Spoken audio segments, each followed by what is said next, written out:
નમસ્કાર, voice of India news ચેનલમાં આપ જોઈ રહ્યા છો. પાટણમાં ધોળા દિવસે ભર બજારમાં બની ફાયરિંગની ઘટનાનો મામલો. અચાનક થયેલી ફાયરિંગથી વિસ્તારમાં નાસભાગ મચી જવા પામી હતી. ફાયરિંગમાં યુસુફ ખાન ચાંદખાન નામના 50 વર્ષીય ઈસમનું મોત થવા પામ્યું હતું. મૃતક યુસુફ ખાન ભેંસોના વેપાર કરતા હતા.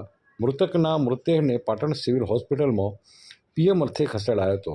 પોલીસ અને લોકોના ઘટના સ્થળે ટોળે ઉમટી પડ્યા હતા. પાટણ નીલેમા સિનેમ વિસ્તારમાં આ ઘટના બની હતી. એક જ સમાજના બે જૂથો વચ્ચે ચાલતી જૂની અદાવતમાં ફાયરિંગ કરાયું હતું. 2 દિવસ પહેલાં જ સામસામે થઈ હતી ફરિયાદ. ફાયરિંગની ઘટના બાદ બનતા એ ડિવિઝન એસઓજી તેમજ એલસીબી પોલીસનો કાફલો ઘટના સ્થળે ફાયરિંગ કરનાર આરોપીઓને પકડવા પોલીસે કર્યા ચક્રા ગતિમાન.